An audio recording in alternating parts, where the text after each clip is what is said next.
You're about to listen to an audio podcast. The footage in this video is only intended to illustrate some of the things we discuss throughout the show. Enjoy!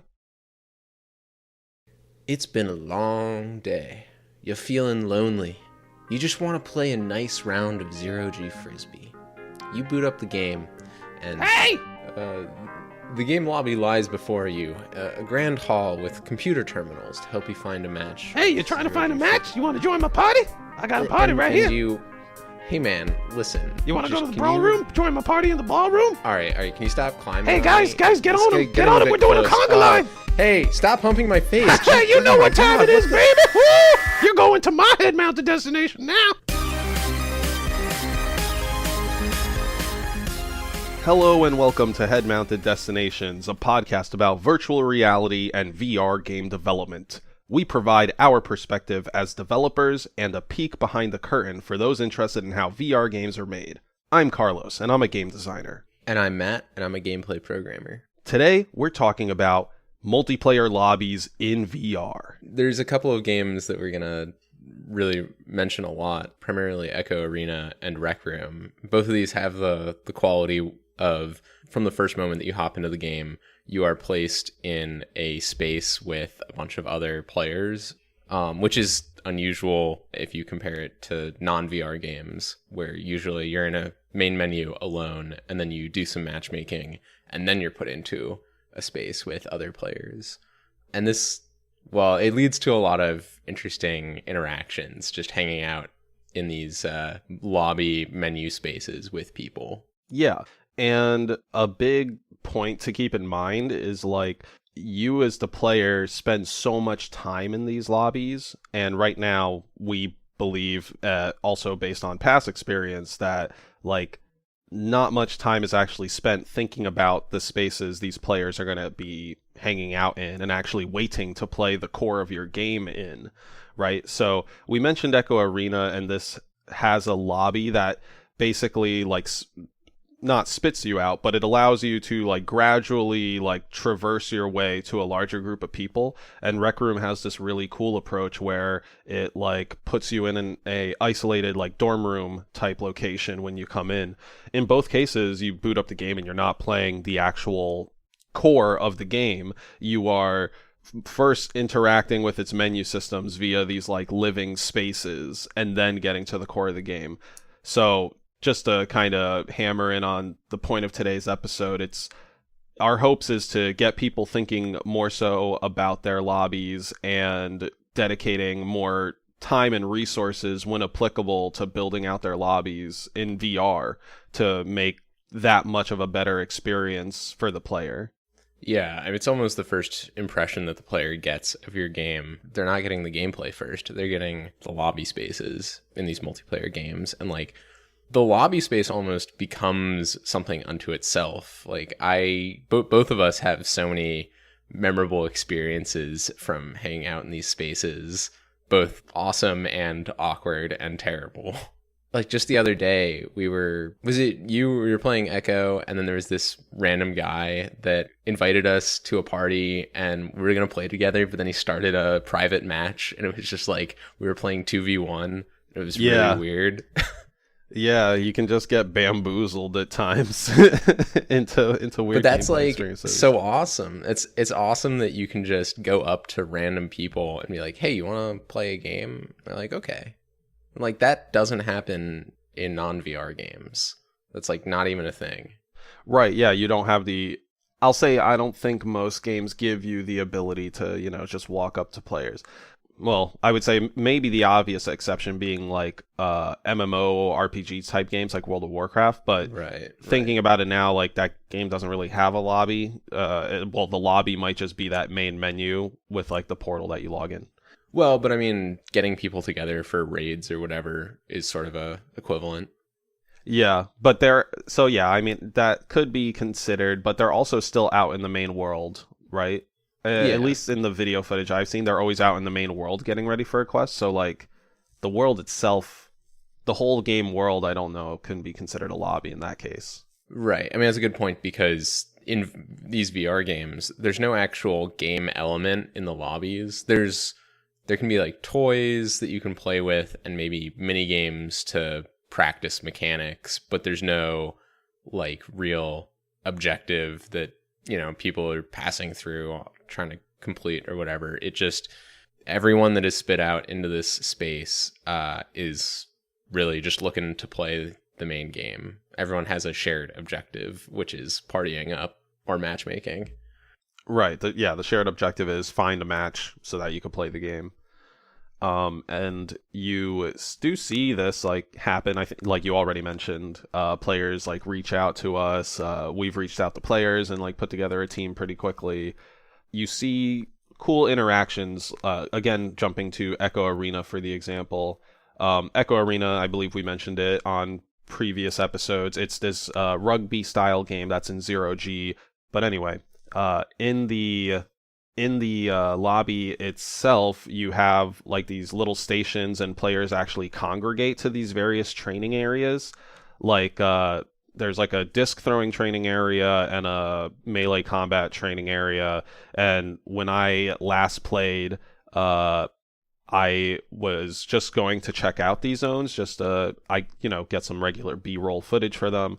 And I actually encountered one player who had like the ball and dinosaur toy, and they like handed it over to me before suddenly a train of flying characters zoomed into the melee training room, all kind of chanting basically making it vocally known that they are going to the fighting room in order to fight and practice their fighting. And that's something that, you know, we all want as developers. We want the player to like gleefully engage with our content for the most part, right? Yeah. Although it is a little alarming that there's a lot of children in these spaces, and that sort of drives the culture and like the social rules and stuff. It feels very much like a schoolyard almost. Yeah. But there's no repercussions for being a complete misanthrope. So yeah, I want to add on to that, because of it definitely feels like being on a schoolyard at times when you enter a room and you hear a lot of higher pitched voices.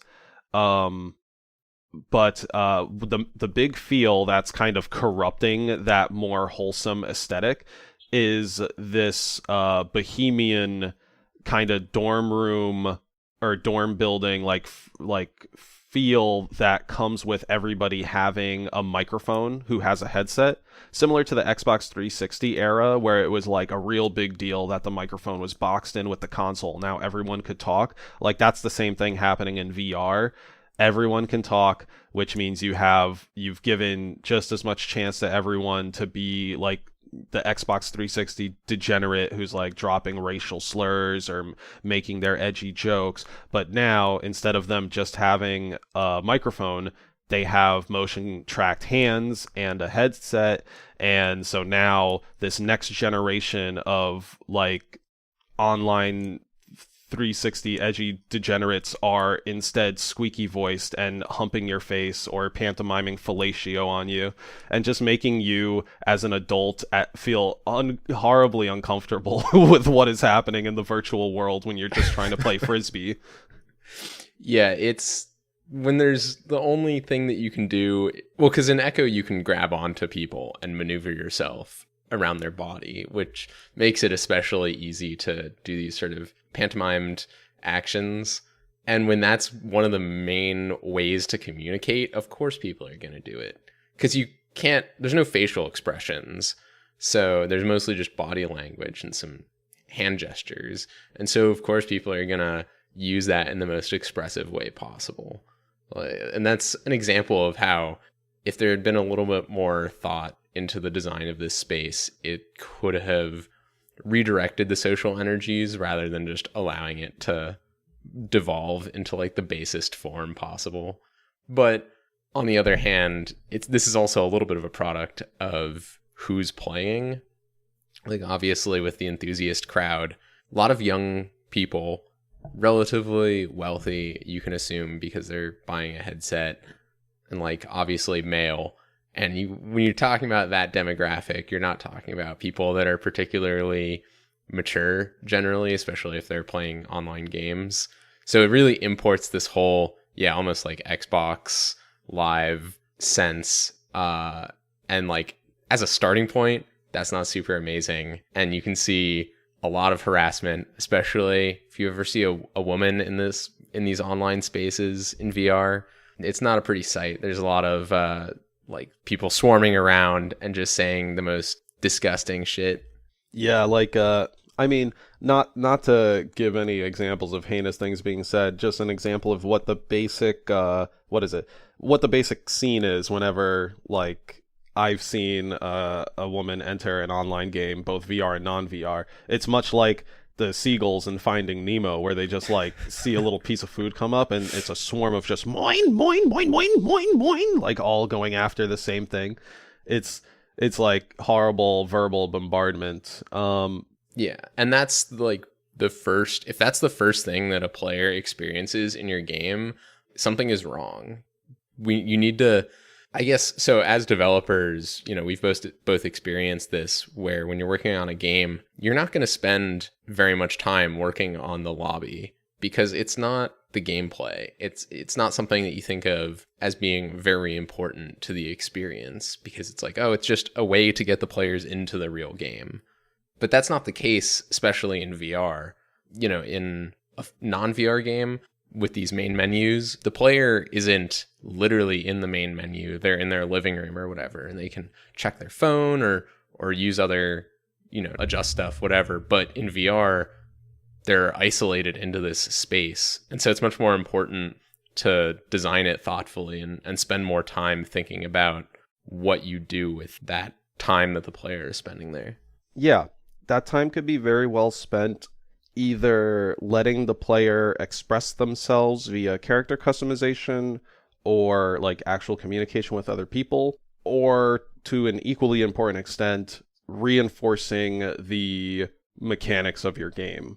And like we've said already with Echo Arena, like that game has a lobby with areas where you can train in the core mechanics, and that's something that I appreciate, that I wish games like Population 1, VR Battle Royale game, I wish that game would have that. Its current lobby experience is more akin to, say, Fortnite or Call of Duty Warzone, where you just have like a couple of character pedestals, and then when you join up with friends, their character models just appear on the pedestal in front of you, and they're fully static. They don't reflect your friend's body language. When you're standing around, like your body language doesn't get reflected to your friends. So it's an overall very like boring experience outside of the main game itself, which takes you a couple of minutes. I mean, like you'll find if you hit the button to start matchmaking, you'll most likely find a match in under 60 seconds. But I wager like every second in VR feels like 2 or 3 seconds, depending on the context. Yeah, especially if you're standing around and there's basically nothing to interact with. Exactly. And another example of that is Star Trek Bridge Crew. Oh, this game. Yeah, we like to harp on this a little bit, but it really is, in terms of the way the lobby works, technically it works fine, except for the voice chat, which we can get into. But one huge issue is when you're getting ready for a game, you load in with up to 3 others around this table that's in a room on the Enterprise or whatever. And there's stuff around that's almost within arm's reach. There's like a 3D chess set. There's trophies and stuff. Exactly. But you can't touch or interact with any of that stuff. And you're literally just sitting at this table with a menu in front of you, and there's nothing to do except wave and gesture at the other people that you're with and chat. And if there was even just something to fiddle with, it would be so much easier to endure the time there. Yeah, and your gesture set is fairly limited as well when it comes to like talking physically to other players. Like I think the most you can do is point and then make make like a circle with your index and your thumb. But I just wanted to make a note on Star Trek Bridge Crew in that like the menus that they do have, they're cool enough. Like they're like it's the sort of Star Trek iPad screen that you're used to, and when you bleep and bloop it does the right things. I think that stuff is like kind of cool, but obviously it ends up becoming underserved or harped on because, like, again, we don't have these actual like toys, these things that take advantage of VR in front of us. Like the iPad's there, that kind of takes advantage of VR, but like the main point here is that there's nothing to entertain yourself with while you're waiting for the match to begin. And that is a big issue. You can't even really look at your phone because you have to take the headset off, and then at some point that can cause an issue. And it probably wouldn't be as big of a deal if the voice chat worked fine. But there's also an issue where, at least on Quest, so there's Oculus Party Chat, which is outside of the game, or overlaid on top, rather. If you're in a group with your friends, then you can all voice chat together. Yeah, think something more akin to Xbox Live Party Chat, PlayStation Party Chat, that type of thing, but for VR. Yeah, but then there's also voice chat in the lobby for Star Trek Bridge Crew, where if you're all loaded in to the room, you can chat. And on Quest, that it takes control of the microphone, and so your Oculus Party Chat stops working if you are loaded into a lobby. But not on PC, which meant when we were all trying to get to play together, if one person was having technical difficulties trying to get into the game, but only the people on PC could talk with them because they weren't in the lobby, so we couldn't chat with the lobby voice chat. And so we were playing this ridiculous game of telephone where the people who were playing it on Quest knew how to get over the issue, but they couldn't talk to the other person on Quest. And so we had to relay the information. And we were sitting there for like a good 10, 15 minutes, and there's nothing to do in this lobby. And it just brutally killed all the enthusiasm and like pep that we had going in. Yeah, I think the first time we tried playing the game, it like killed any momentum, and we literally like just took off the headset because like somebody had started getting a headache. Yeah. So that's a good example of how a lobby that doesn't have very much thought put into it can be harmful for the game. You know, we've talked about Echo and Rec Room, which are examples of how good elements of lobby design can enhance the experience and almost become a part of the game unto itself. But then also there's social issues to consider in terms of harmful behavior.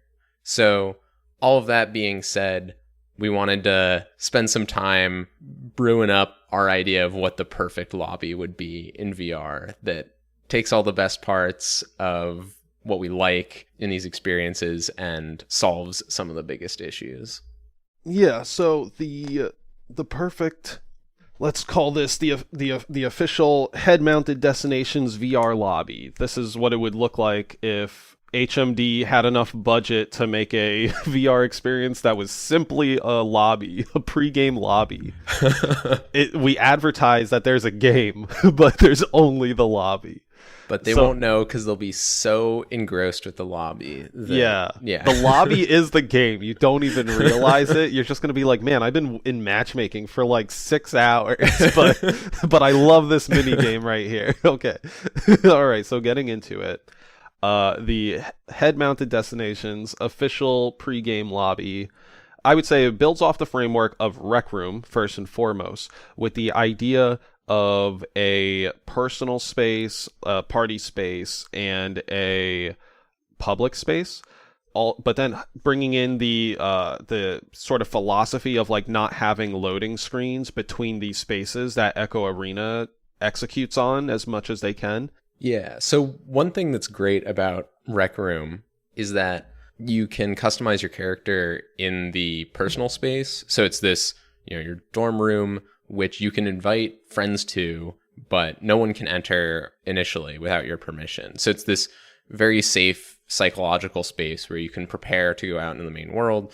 And there's, a couple of menus, including character customization. And I think that element of having a safe space initially is really important versus the Echo lobby where you're immediately after, clicking play, immediately tossed out into this Wild West social space. Yeah. And going into the more like Wild West social space part of things, or actually keeping it in mind, having a view into said space, like within not the personal area but the party area. So at least in my view of things, I would want a like personal area, almost like just a little like a little capsule apartment, kind of like in Deep Rock Galactic. Just a little space pod capsule apartment as my personal space. If I wanted to, I could invite like one person in there or something like that. That is like my private space. And then having that rec room, dorm room as like, oh, this is where I could do more features for my solo person, or bring in my friends and like group up and get ready to go do an activity. And in the case of this party space, having a window into whatever lobby I'm about to walk into would be great. It doesn't need to be a two-way window. Like I don't need all the people in multiplayer seeing me in my apartment doing things. But if we allow players to see that your multiplayer game is populated, or at least get the perception that it's populated, this will make them more energized to go interact with whatever stuff that population is playing with, and it'll also give them more peace of mind in regards to matchmaking. They'll think that matchmaking is going to be quicker because here's a gaggle of people right in front of me already. Yeah, I think that's one really important thing to call out about like the Echo lobby is it solves this problem where if you're just in a main menu with no one around and you hit find me a match, you have no idea if anyone else is looking for a match. But if you're all in the same space, then you know that other people are around and willing to play. And so it will cause you to stick around longer, which increases the health of the game in terms of population level. So it's important to keep that. On the party space, I think that's a really interesting idea that I don't think any other games do it right now.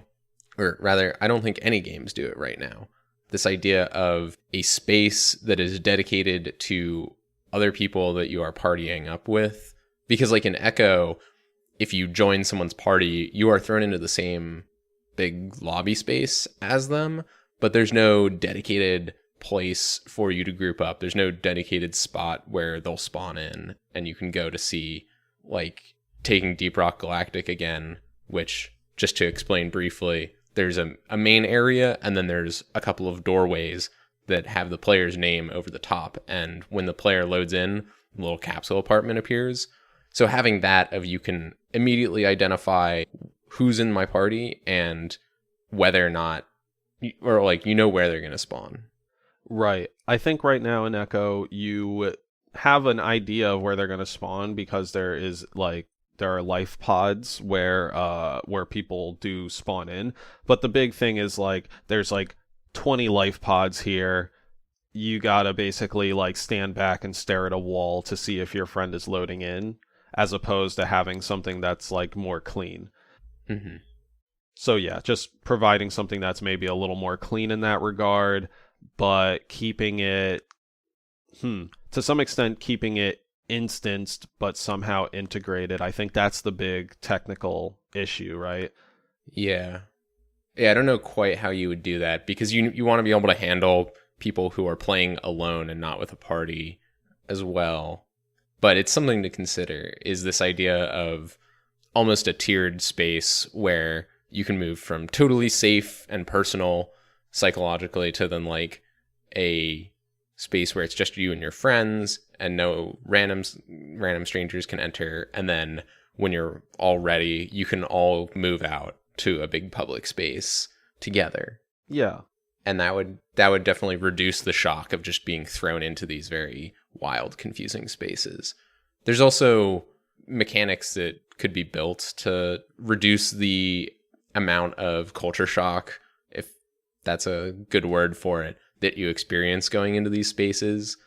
We were noodling with this idea of a ladder or a spectrum where you can increase your level of trust with a particular person, and basically it's like a form of reverse blocking almost. I'll let you explain, Carlos. Yeah, so this idea, I like what you said there. We'll call it the privacy spectrum, basically. So in this privacy spectrum, we work from untrusted to best friend, right? kind of working off of the reverse of our room structure idea. Let's start with like the public space.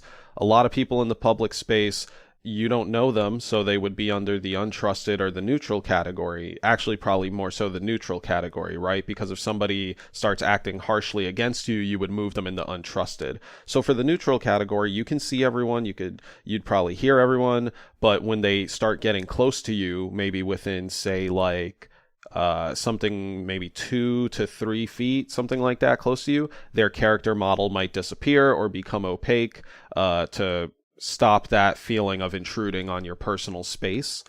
Being able to tweak communication on top of that. So going back real quick on the personal space thing and people turning invisible, as you bring that trusted meter up towards the best friend, you could turn that setting off, right? So like someone who's above neutral may be able to get into your personal space because now they're on the friend tier with you, whereas somebody who is maybe harassing you, you can turn up the distance at which that player's character model is turned off. And if you just don't like them at all, you can go ahead and, deactivate and mute that character, so you'll never see or hear from them again until you turn that back on. That's something that a lot of, I'll say several VR games have currently, but this would be more on that like tiering thing. So in terms of like user interface, a player would like click on another player, click like privacy spectrum or something like that, or friendship level, and then like just have a bunch of have 6 preset points from like absolutely get rid of this guy to this guy's my best friend, let him get close to me, they can touch me, they can throw emotes at me, whatever, I don't mind, that person is going to use that power, okay. And then having all the toggles for the individual aspects, like if you are able to emote, like I think VR chat has these emotes that kind of like shoot like just emojis at you in real space. People can easily, harass someone with this. So having a toggle to turn that specific aspect off, but because they're my friend, I still want to hear them. I still want them to be able to get up in my personal space. I just don't want to see their emotes. So having that type of spectrum system that's easy and quick for the player to understand and interact with is great, and including all those individual toggles as well. And of course, having some sort of easy report system for players. Mm-hmm. You mentioned this briefly, but yeah, Echo has some element of this. They have a voice changer feature that pitch shifts your voice lower. Right. And sort of disguises it. And they also have a privacy bubble where if you turn that on, then anyone that gets too close gets disappeared. And this is fine, but adding the granularity and the ability to bring people into your inner circle is not only just good, because I remember hopping into a lobby with a friend who had the voice changer on, did not recognize him. I was just like, who is this guy? So allowing people to overcome that issue where it's like, oh, I don't want the privacy stuff applying to my friends. But this also ties into this idea of disclosure when it comes to how friendships and relationships progress. Like really, we want people to be able to build relationships in these lobbies, right? It's a social space, but there doesn't seem to be a lot of insight being drawn from like actual research or thought about how social spaces work. And so that's something that I think developers could really take a couple key lessons from. We will throw a couple links in the show notes maybe, but there's some pretty key elements that drive people to trust each other more. And one of those things is repeated encounters. So, seeing the same person a couple of times serendipitously in the lobby is important. Having shared aspects. So maybe this is just like, oh, you have the same cosmetic item as me, something like that. And then disclosure, which is like testing the waters and giving up bits of psychological safety, I guess, maybe sort of bearing yourself a little bit to the other person and seeing how they react. And so having this built explicitly into mechanics would be great, where, oh, this person seems friendly, let me turn on voice chat, but keep the voice changer on. And then eventually, oh, let me turn the voice changer off. allowing people to concede these small things would help build or help avoid the like antisocial behavior that we see in lobbies right now, which also stems from there being nothing to do except talk face to face with other people and maybe throw a ball around. So having sort of directed minigame activities might also help there. Yeah. And to the point about disclosure, in our utopian vision of VR lobbies, having that private room or the party room would allow for people to get more of that psychological disclosure if they felt the need to disclose information about themselves to others. They can do that in a private room, or they have the ability to go into a private room, as opposed to right now in Echo Arena, right? If you are making friends or getting into some sort of deep conversation, you're doing so in the middle of like a 20-30 person space, and they can all hear you regardless of the voice changer.